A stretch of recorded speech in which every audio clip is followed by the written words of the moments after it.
Have you ever wondered how computers came to be? Today, we have smartphones in our pockets, powerful laptops on our desks, and supercomputers that can predict the weather or simulate galaxies.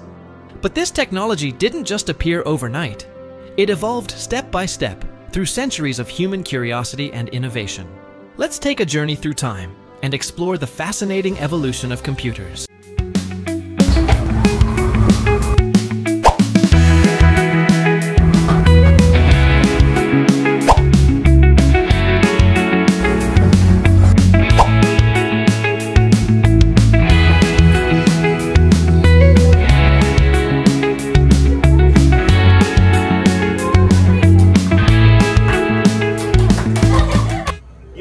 Guys, welcome back to our channel, and today magre-react tayo sa tatlong clips regarding pre-mechanical period na kung saan nagsimula ang technology na meron tayo ngayon.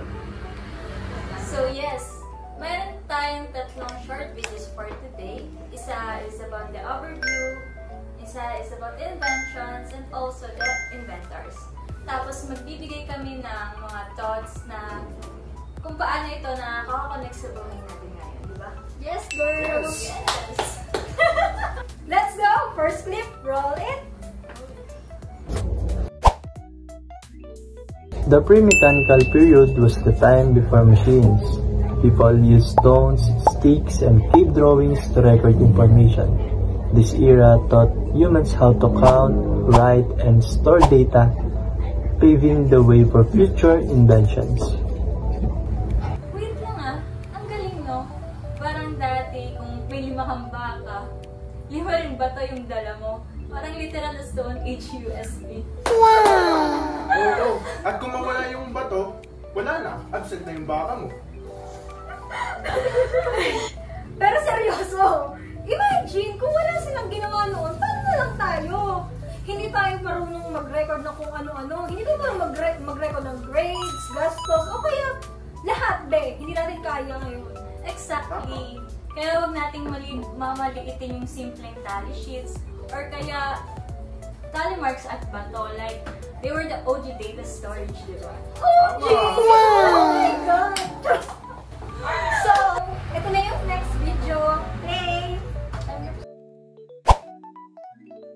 Some inventions of this period include the abacus, which acted as the first calculator, papyrus, which allowed easier writing and eventually led the printing press, which spread knowledge faster than ever before. Shanks! Abacus? Akala ko dati nung elementary tayo, laruan lang yun. Hindi pala, ninunong siya ng mga calculator natin. Totoo. Kung walang abacus, wala tayong calculators, spreadsheets, or even math apps. So kung nahihirapan kayo ngayon sa math, alam niyo na kung kanino isisisi. Kay abacus. And papyrus. Grabe no, kung wala yun baka hanggang ngayon nag-uukit pa rin tayo sa bato. Like imagine kung magpapasa ka ng love letter, tapos ang bigat nun sa bag no? Dear crush, please! Huwag mo ibagsak na ito! I-drop name ko ba? Drop name namin, sige. Ayan. Pero seryoso, the printing press was like a real game changer. It was like a TikTok at their time. Knowledge spread everywhere and ayun, mabilis sila at accessible sa lahat. Pero anyway, so let's proceed to the next clip na lang. Alright, let's roll it. One important investor was Johannes Gutenberg, who created printing press in 1400s. His invention revolutionized how knowledge was shared, making books more affordable and education more accessible. Pero respect pa rin kay Gutenberg, no? Kasi kung hindi niya na-invent yung printing press, baka hanggang ngayon yung mga students nagpapasapasahan ng isang copy ng libro, di ba? Like, ano matututo? A week before may exam next week, ang hirap naman pa. Totoo, like imagine naka-queue ka pa, sasabihin mo, uy, pwede na lang po, after 2 years ko ibalik ha. Oh my God! Pero guys, dahil sa kanya, education became equal. Today, halos lahat may access. Kasi lahat tayo gumagamit na tayo ng Google, e-books, even AI. He basically, planted the seed for the internet culture. Yes. So ayun, the pre-mechanical period proves that kahit simple lang yung mga tools, especially nung sinaunang panahon, it still proves the creativity ng mga tao. True. From stones to abacus, hanggang sa printing press. Talagang konektado lahat ng mga bagay na yun sa nagagamit natin ngayon, di ba?